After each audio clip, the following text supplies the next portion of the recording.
How are you? I'm doing very well. Nice.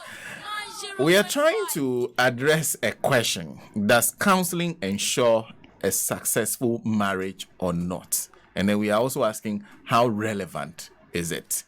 I am wondering if you feel we phrased the question properly. Mm-hmm. Yes, I think you have phrased the question appropriately. And I agree with you that yes, counseling before marriage is ideal.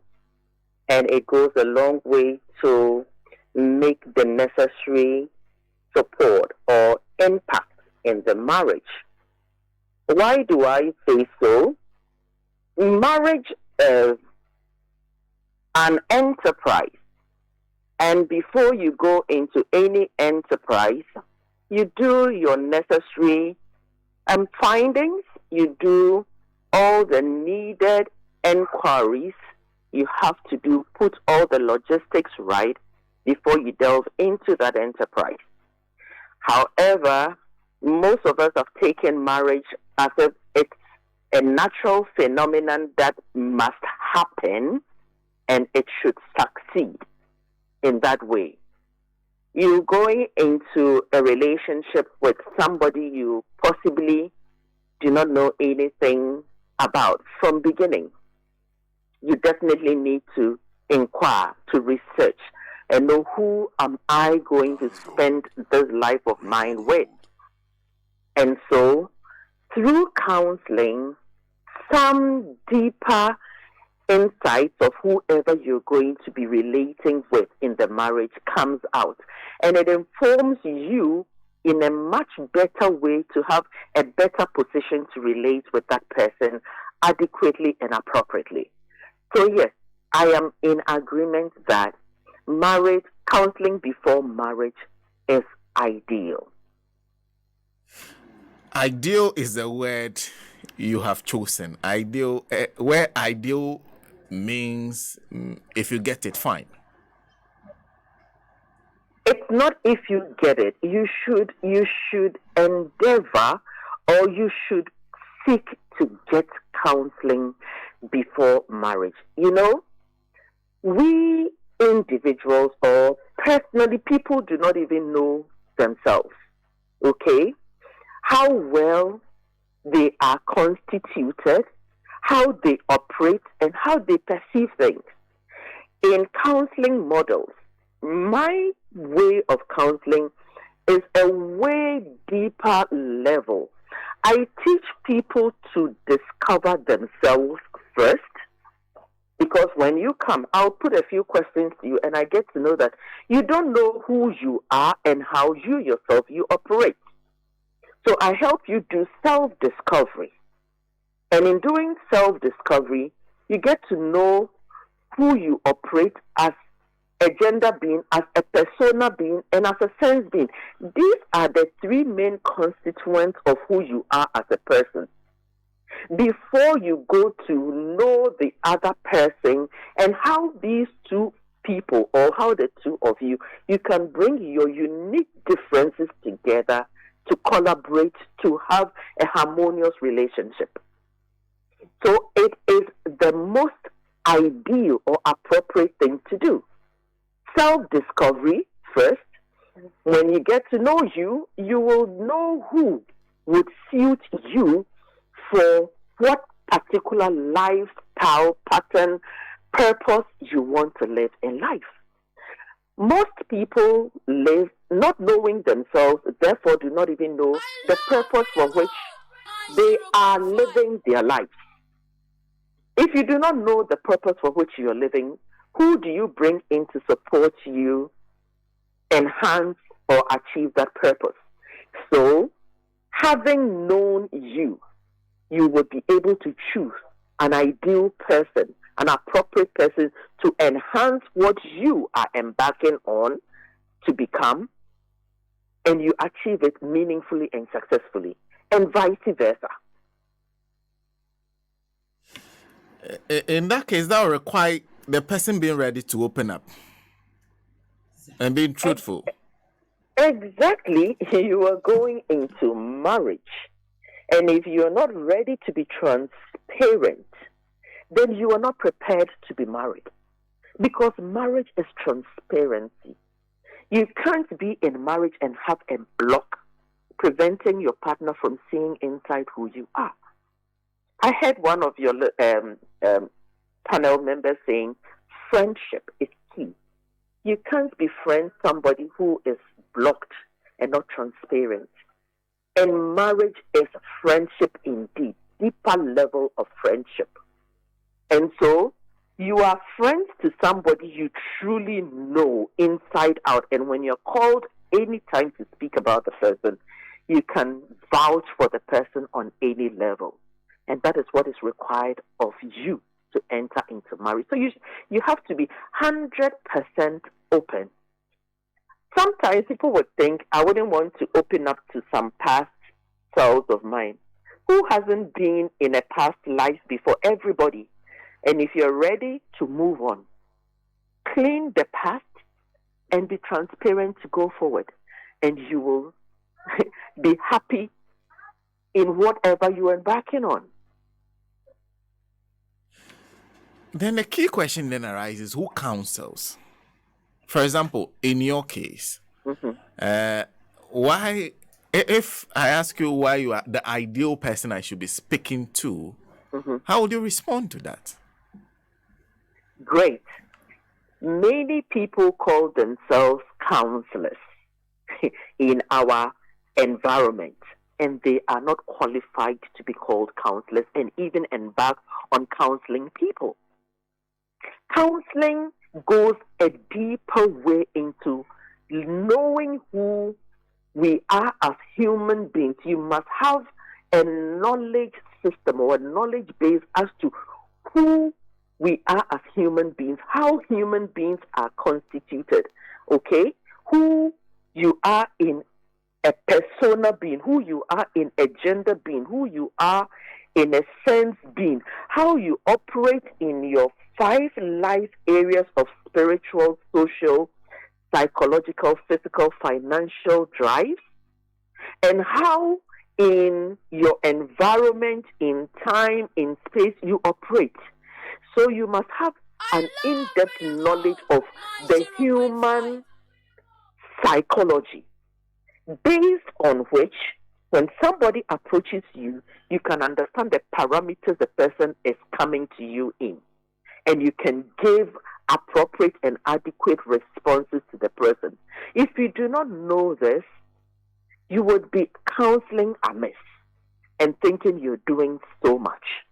So each individual has a unique structure based on which she operates.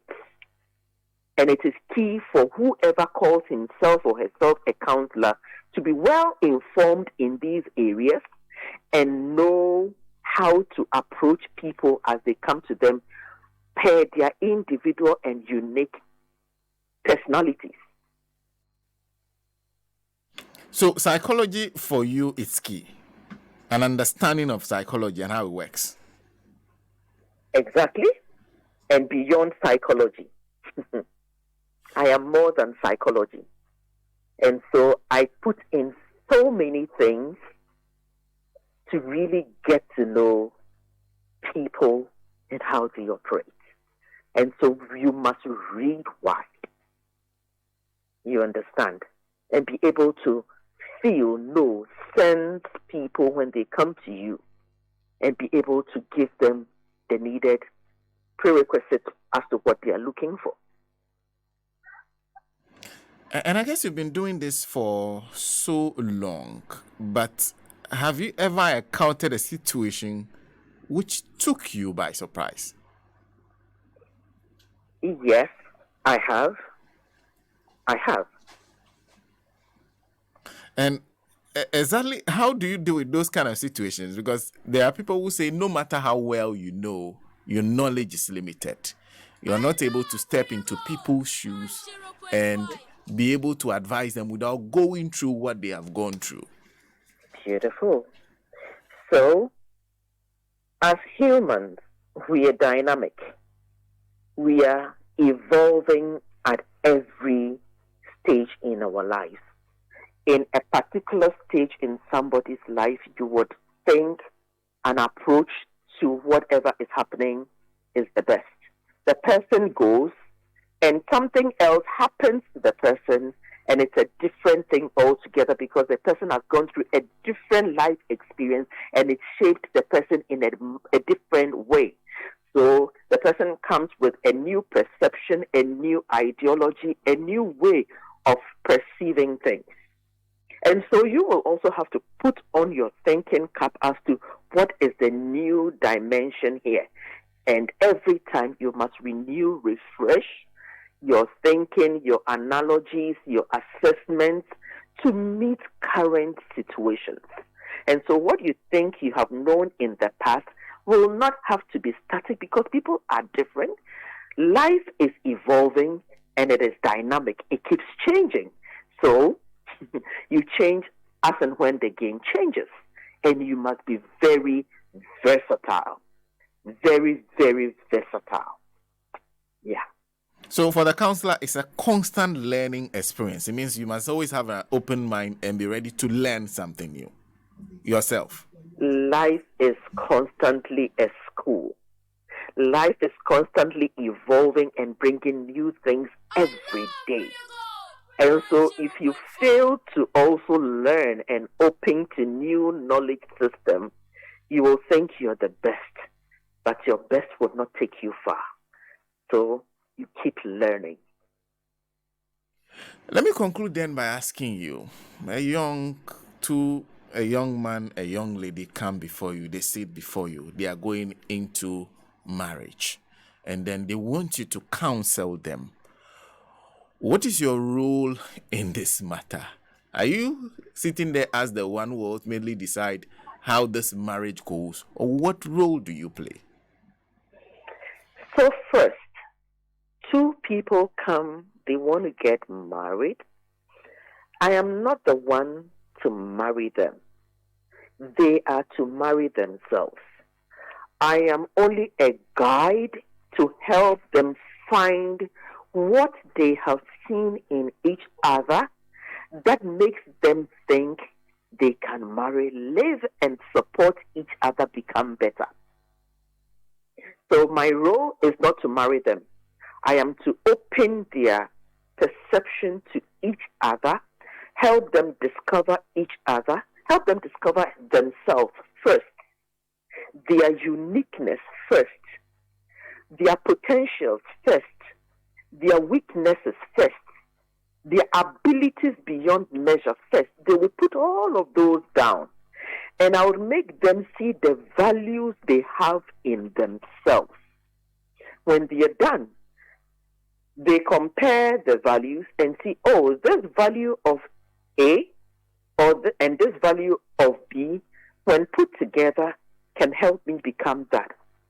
So I help them discover themselves and how the two of them, when put their resources of who they are, what they have innately, naturally, when blended together, can help them fulfill the marriage. Sometimes, when you're going through this, there are some areas, some weaknesses you find in both parties. You have to lay them, make them bare, bring them to bear, for them to see that this could be challenging. Am I in the position to really stand by this or go by this? And support this person live this challenge or outweigh or overcome this challenge. So you help them put all of the possibilities and the challenges to bear, and they make the decisions themselves. You help them make the right decision. So your role there is to help them make the right decision. You don't marry them. They marry themselves based on what they have discovered would benefit them. In marriage, does counseling ever end? Counseling never, ever ends. Even within the marriage, constant counseling. Human being, not only in marriage, every individual as a person, in marriage, in corporate life, in whatever, business life, counseling is relevant on a daily basis. Family life, marriage is relevant. Raising of children, counseling is relevant. Your personal life, marriage is relevant. Your career, marriage is relevant. Counseling is relevant. So counseling is helping people make the right decisions per the resources they have available. And it is relevant at every stage in everyone's life. This is just Josephine Kafui Tetteh'S being enlightening speaking to you. Thank you very much. You're most welcome. Always a pleasure. She's a counseling psychologist, court-connected mediator, and a minister of God. I realized Aisha was writing